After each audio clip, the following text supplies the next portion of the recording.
Salut à toutes et à tous et bienvenue pour une nouvelle émission de l'œil des pros. J'espère que vous allez bien, une émission exceptionnelle puisqu'on va parler du Prix d'Amérique Legend Race de la compétition. Prix d'Amérique Races The Turf, c'est le gros événement de la saison sur l'hippodrome de Vincennes et en ma compagnie 4 invités pour parler de cet événement, à commencer par Gilles Curens. Salut Gilles Curens. Bonjour à tous. On aura avec nous également Charles Motier. Salut Charles. Bonjour à tous. Également un nouvel invité, un nouveau venu, Charles Dreux. Salut Charles. Salut à tous. Et enfin, l'un des favoris de cette épreuve, c'est Richard Westering. Salut Richard. Salut. On va pouvoir démarrer les gars, on va tout de suite regarder les partants de cette magnifique épreuve. Ils seront 18 au départ, on a fait le plein. Le tenant du titre étant FaceTime Bourbon qui est malheureusement absent et qui a probablement une fin de carrière suite à un gros souci physique. 4 émojis verts à signaler. Gallius sera le moins riche, le numéro 1. On a également Fedo Seven, Jean-Michel Bazir qui est représenté également avec Rebel Amateurs. Onek également sera de la partie. Et parmi les plus riches, Flamme du Goutier, lauréate du prix de Cornulier. Ça va être l'une des interrogations de cette épreuve. Également Vitruvio qui sera un outsider. Delia Dupomereux, déféré des 4 pieds, où en est-elle? On le saura tout à l'heure. Et Davidson Dupont, l'un des plus riches, deuxième du Prix d'Amérique de l'année dernière et d'il y a 2 ans. Enfin, Billy de Montfort, la petite championne de Sébastien Garato. La course de référence, elle va s'enclencher de suite. C'est la Qualif 6, le Prix d'Amérique Races The Turf. Et la victoire, ce jour-là, de Fedo Seven. Il y a Davidson Dupont qui était de la partie et qui s'était montré fautif dans la phase finale avec Nicolas Bazir. Fedo Seven, donc, qui s'impose très facilement. Diable de Vauvert obtenait son fameux sésame pour cette épreuve, associé à Tony Le Belair, et Rebel Amateurs prenait une nouvelle fois une magnifique 3e place. Vous voyez le passage du poteau, donc Fedo Seven à l'honneur dans cette épreuve. Messieurs, on va pouvoir démarrer pour cette course. Donc la question est très simple. Je vais mettre le petit plan à 4 et vous allez me dire qui est votre favori du Prix d'Amérique Legend Race. Charles Motier, ton favori? Flamme du Goutier. Gilles Curens. Étonnant. Charles Dreux. Étonnant également. Richard Westering. Étonnant aussi. Eh ben Richard, t'es l'entraîneur d'Étonnant, donc je te laisse défendre à ta cause. Il portera le numéro 9. Il a remporté la Qualif 2, pour rappel, devant FaceTime Bourbon. Et il a terminé ensuite 8e à Bordeaux. Explique-nous un petit peu sa préparation, Richard. Préparation, c'est une préparation parfaite. Le cheval, il était bien dans les 2 préparatoires. On n'avait pas trop mis dans la rouge, mais le cheval, je crois, il n'est pas besoin de travailler extrêmement dur parce que de moins on travaille, de mieux il est. Donc, ça, c'est bien. Après, on a fait, on passe au 3e qualif. On est derrière Bordeaux. On fait un bon parcours à Bordeaux. C'était pas une course à gagner. Pour moi, là, c'était pas d'importance. Donc, on a fait un bon travail, marche 12 à 1, battre le record de piste, fini avec beaucoup de gaz, j'étais très content. Maintenant, après la course, on a arrêté un petit peu, une semaine, on n'a rien fait. Comme d'habitude, après les courses, on a fait presque une semaine, jamais rien. Et après, on a retravaillé pour le Prix d'Amérique, là, il est prêt, tout va bien. Très bien. Préparation parfaite. On peut rien inventer, le cheval il est bien, tout va bien. Préparation parfaite pour Étonnant. Alors Richard, tu as terminé 2e en 2016 avec Timoko derrière Boll, tu as terminé 3e avec Timoko, tu as terminé 5e avec Timoko. Étonnant, c'est la première place cette fois-ci. En classe pure, ça me fait pas peur. Le seul truc qui me fait peur, c'est la course. C'est la cource... ce que j'ai eu de plus gros branlé de ma vie, déjà. La dernière Prix d'Amérique de Timoko, quand on a couru, on compte très gros. Le cheval était énormément bien.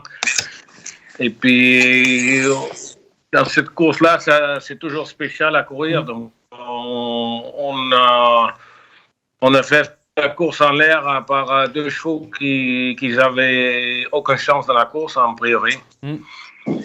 Et puis après, c'était fini, quoi. C'est pour ça, moi, en classe pure, je compte beaucoup à mon cheval. Maintenant, la course, ça me fait peur un peu parce qu'il y a beaucoup qui perdent la tête, quoi. Ah, justement, c'est ça le point qui est intéressant, Richard. On va en parler avec Gilles Curens qui voit Étonnant en tant que favori. Gilles, on connaît Étonnant, il est capable d'aller à la guerre, il est capable aussi d'attendre. Comment tu vois tactiquement cette course pour Étonnant, toi, Gilles? J'ai eu un petit peu de mal à comprendre ta question parce qu'il y avait du bruit derrière toi. Oui, je disais Gilles, tactiquement, comment tu vois un petit peu cette épreuve, toi? Ah, et tactiquement, c'est pas évident avant le coup. Surtout que FaceTime Bourbon n'étant pas de la partie, ça change la donne. Tactiquement, moi, je vois bien quand même Étonnant aller aux avant-postes. Puisque pour moi, c'est quasiment un des seuls du peloton qui est capable d'aller devant et de pouvoir résister. Donc, je vois bien Étonnant aller devant. Après, comme Richard disait tout à l'heure, c'est des courses où des fois, il y en a un peu qui pètent les plombs. Et là, il faudra, dans ce cas-là, s'il est attaqué, qu'il y a, comme ça s'était passé pour Timoko, et ben, la donne peut être tout autre. Donc, pas évident, mais Étonnant, c'est un cheval de train. Donc, il devrait quand même se retrouver dans les chevaux de tête. Il y en a un autre qui est d'accord avec toi, Gilles et Richard, c'est Charles. Charles, tu vois également Étonnant. Ça peut être la guerre hein, dans cette course. Pareil, est-ce que tu n'as pas peur justement que Étonnant peut laisser des plumes dans cette bataille? Ah si, forcément, il peut en laisser, mais on a vu dans les préparatoires qu'il peut aussi être très fort. Descendre en faisant le tour de FaceTime, lui prendre la tête avant lui. Il avait fait une vraie course ce jour-là aussi, donc ça n'a pas été facile pour lui de battre FaceTime. Il a fallu être fort. Donc il est fort, il est capable de réitérer pour moi. Étonnant, donc est capable de rééditer. Il y en a un autre par contre qui a donné un autre favori, c'est Charlet. Charlet, Flamme du Goutier, lauréate du prix de Cornulier. Est-ce que c'est cette performance qui fait d'elle ta favorite, Charlet? Non, pas que. Déjà, la dernière préparatoire où elle courait pour préparer le Cornulier, elle faisait une grosse impression, elle était emmurée, elle n'a jamais eu l'ouverture. Elle finissait avec des ressources. C'est peut-être cette course-là qui l'a fait gagner le Cornulier. Après le Cornulier, je trouve pas qu'elle a eu une course... évidemment, elle a fait une course, mais elle n'a pas eu une course dure en soi. Donc, je pense que ça peut peut-être l'avoir plus optimisé que dévalorisé. Ouais, Flamme du Goutier par contre, oui, justement, un bon parcours. Charlet, toi, Flamme du Goutier, c'est une lauréate de Cornulier. Le dernier doublé Cornulier Prix d'Amérique, c'est Jacques de Bellouet en 2005. C'est aussi une jument qui est capable de se placer partout, de pouvoir très bien finir, en sachant qu'il y a une course qui risque de barder. Charlet, ce sera un avantage. Bah oui, et puis elle a un driver qui est très froid. Donc je pense que ce sera un atout dans cette course-là. Personnellement, je l'ai jamais vu perdre pied, donc je pense que c'est un driver de grand rendez-vous et sa jument, il la connaît parfaitement. Moi, je leur fais confiance. Driver de grand rendez-vous, il va en falloir des drivers de grand rendez-vous pour cette épreuve. On va parler des partants du coup dans la suite de cette émission. Tout d'abord, on va commencer par les interdits. J'ai mis 4 chevaux parmi les chevaux où ça semble difficile de finir dans les 5 premiers. Vous allez être d'accord ou pas d'accord. Chica Jude, Power, Vitruvio le numéro 13 et Billy de Montfort le numéro 18. Gilles, on est d'accord, ces 4 chevaux, c'est compliqué? Non, pas du tout, pas d'accord. On n'est pas d'accord. Eh ben, je te laisse t'exprimer. D'accord avec les 3 premiers, mais Billy de Montfort, c'est une jument qui est surprenante, qui nous a par le passé plusieurs fois surpris. Et à l'issue même si peut-être que 2007 Grande Piste, c'est pas ce qu'elle affectionne le plus, mais elle a quand même fait l'arrivée sur ce parcours-là, avec un bon parcours. L'effort bien caché, pourquoi elle ne viendrait pas arracher une 5e place? C'est pas du tout une impossibilité pour une 5e place. 7e de l'édition 2018, Billy de Montfort. Charles, de ton côté, Power, Chica Jude, Vitruvio, Billy de Montfort, est-ce que c'est compliqué pour les 5 premières places ou il y en a peut-être un ou une que tu retiens? Non, Billy, pareil, je vais pas la retenir, mais on peut pas dire qu'on raye complètement. Hein. Avec le parcours du Père Noël, elle peut accrocher une 5-6e place et comme elle peut être partout dans le parcours, c'est possible. C'est pas impossible qu'elle soit 5-6e. J'aime bien cette expression, le parcours du Père Noël. Tu penses, Charlet, justement, que le parcours du Père Noël, malgré ce parcours du Père Noël, Billy peut être dans les 5? Je pense pas, moi, personnellement. Il va falloir les cadeaux dans la haute du Père Noël aussi, c'est ça? Comment? Il va falloir aussi les cadeaux dans la haute du Père Noël. je serais pas surpris. Mais si je peux faire un quintet en 8 chevaux, je la retiens pas, quoi. Ok, très bien pour Billy de Montfort. On enchaîne avec les partants. Le numéro 1, c'est Gallius, déféré des 4 pieds, lauréat de la Qualif 5, le prix Ténor de Beaune. Il a terminé 8e de la Qualif 6. D'ailleurs, Charlet, tu vas garder la main pour Gallius. Comment tu l'as trouvé lors de la Qualif 6, ce Gallius? Bah, moi, je l'ai trouvé bon. Je l'ai trouvé bon. Il a eu vraiment un beau passage sorti de dernier tournant. Après, il a demandé un peu à céder. Je pense que le travail ne devait pas être intensifié et puis il était ferré. Mais son comportement m'a bien plu. Il a montré qu'il était quand même capable de venir sur les autres parce qu'il en a doublé tout le dernier tournant. Et je pense s'il a une bonne course, il sera dans le quintet. Attention à Gallius, le numéro 1. Richard, justement, c'est important d'avoir ton avis sur Gallius. On l'a vu souvent prendre la tête des courses et durcir l'épreuve. Est-ce que Gallius, ça peut être un concurrent qui peut te faire craindre, en tout cas pour étonnant? Bon, craindre ou aider, moi je dis, s'il fait un peu de train, on peut peut-être profiter un peu de lui, mais après, je ne sais pas. Ouais, Gallius, tu penses justement que c'est le cheval qui va aller aux avant-postes dans cette course? Je ne sais pas s'il arrive à démarrer comme il devrait démarrer, mais je pense bien avec Johan, peut-être il arrive quand même bien démarrer quand même, et peut-être il peut tirer un peu de train quand même. Peut tirer un petit peu de train, Gallius. Gilles, de ton côté, Gallius, son record c'est 1:12,5. Est-ce qu'il va falloir faire mieux pour cette épreuve? Oui, c'est possible qu'il faille faire un peu mieux. Voilà, moi, je lui vois une chance pour une 5e place. Charles, de ton côté, Gallius, une chance pour une 5e place ou un petit peu mieux? Non, très bon cheval, mais à mon avis, 5e, il serait à sa place. Ok, pas mieux pour Charles également, Gallius. On va faire le petit plan également avec les Bazières de service, les Jean-Michel Bazières de service. Vous allez me dire ce que vous en pensez. Si vous aviez un choix entre Fedo Seven, le numéro 2, Rebel Amateurs, le numéro 3 et Zacongio, le numéro 12, lequel choisiriez-vous? Charles Mottier, de ton côté. Fredo Seven pour la 4e place au mieux. Fedo Seven, le numéro 2. Gilles Curens. Si le driver de Davidson Dupont met sa tête dans le froid avant de partir, Davidson Dupont. On parlera de Davidson Dupont tout à l'heure. Fedo Seven, Rebel Amateurs ou Zacongio, Gilles?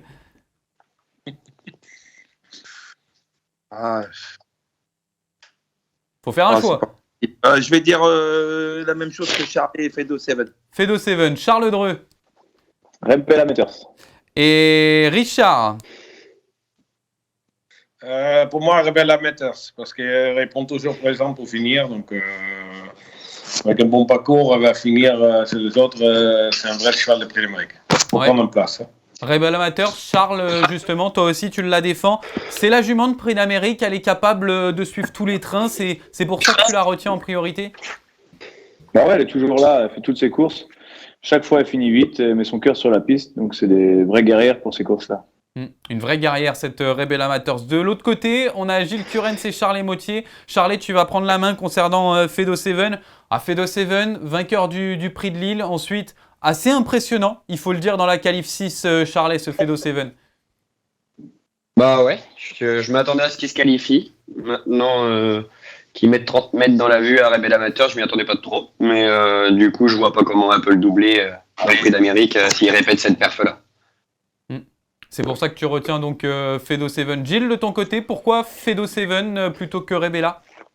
Parce que ça fait 2 fois qu'il m'impressionne. Je trouve qu'il était encore plus impressionnant le coup d'avant, où il gagnait vraiment arrêté.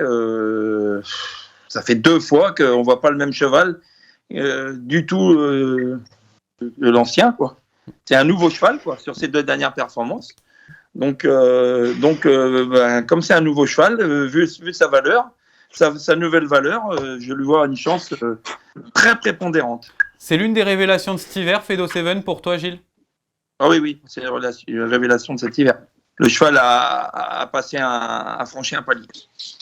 Fredo Seven portera donc le numéro 2 et donc pas de Zaccondio pour tous les 4. On enchaîne avec Onek, le numéro 4, associé à François Lagadec, déféré des 4 pieds, vainqueur de la qualif 4, le Critérium Continental. Charlet, tu vas prendre la main. Il y a une statistique impressionnante pour Onek, jamais disqualifié et sorti une fois des 4 premiers de sa carrière. C'était une 8e place dans le Critérium des 3 ans. Onek, c'est le pur cheval pour figurer sur un podium de Prix d'Amérique Legend Race, Charlet? Bah, il a beaucoup d'atouts. Il lui manque peut-être un an.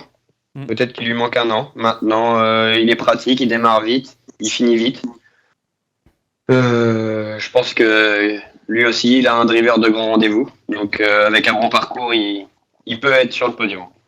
Charles, de ton côté, Onek, est-il capable d'être sur le podium ou est-ce qu'il est encore un petit peu tendre?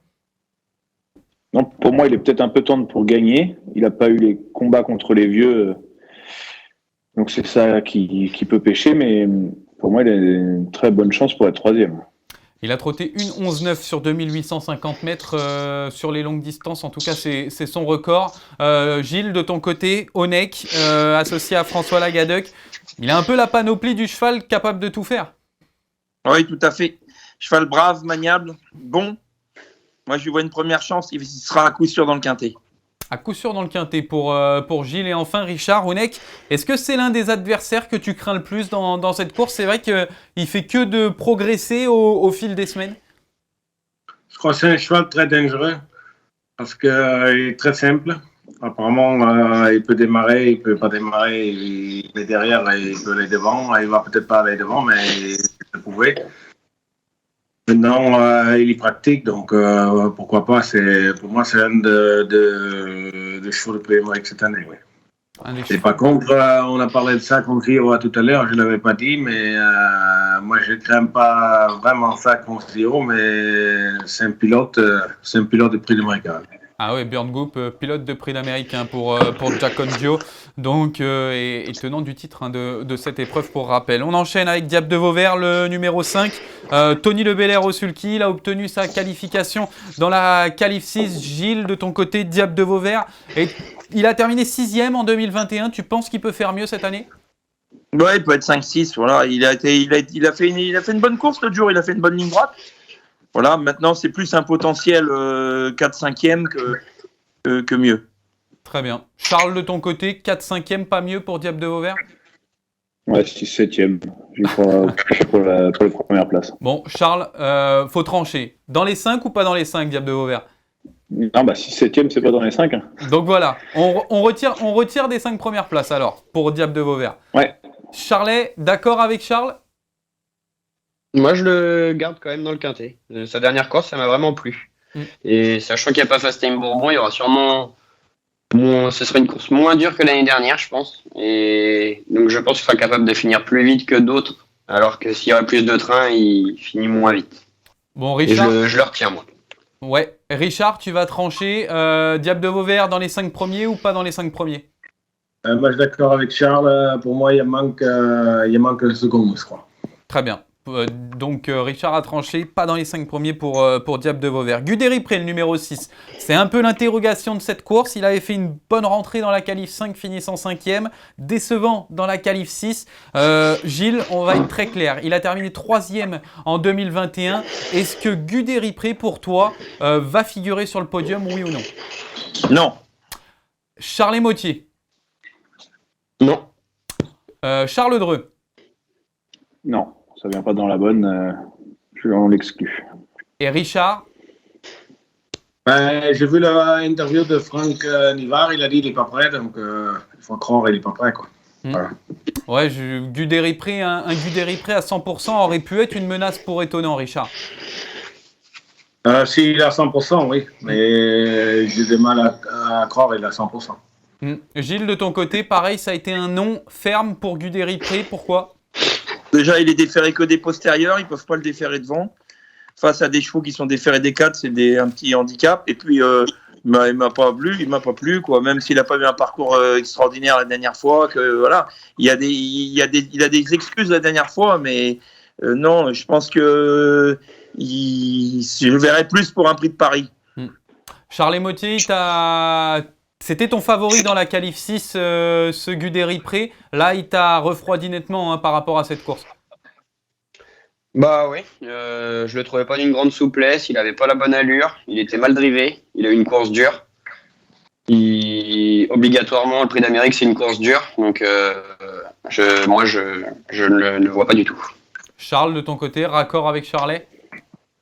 Ouais, bah voilà, c'est déjà dur. Un Prix d'Amérique, c'est dur quand toutes les planètes sont alignées. Donc là, rentrée tardive, course dure en deuxième course, je pense que ça va être très compliqué. Hein. Quand ça vient pas dans la bonne, ça vient pas dans la bonne.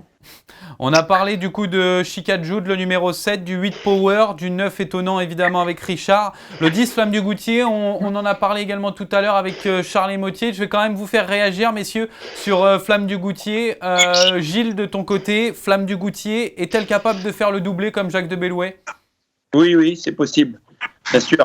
Elle a été présente en dernier lieu. Comme disait Charles tout à l'heure, elle n'a pas fait une course extrêmement dure dans le Cornulier. C'est une jument qui a guéri à ce genre de course, qui a fait l'arrivée du Critérium des 5 ans, qui a été bonne l'année dernière tout le temps. Voilà, le seul truc, c'est qu'elle n'a peut-être pas les moyens de faire le grand tour. Donc, il va falloir qu'elle ait un bon parcours caché. Et à l'issue d'un bon parcours, elle peut même gagner. Toi qui as couru le prix de Cornulier, Charles, avec Étoile de Bruyère, est-ce que justement ça a été par rapport à la récupération d'Étoile, après chaque cheval récupère d'une certaine manière, mais ça a été une course éprouvante selon toi, Charles? Ça a été une course éprouvante, oui et non. Enfin, la gagnante, je pense qu'elle a pris moins dur que les autres. Il a à peine ouvert les mains, il a fait 200 mètres. Nous, c'était dur, hein, c'est des courses dures pour les nôtres, mais elle n'a pas l'air d'avoir pris si dur que ça à gagner. Et puis le moral, quand tu gagnes, le moral est toujours plus meilleur après la course, donc il récupère plus vite souvent.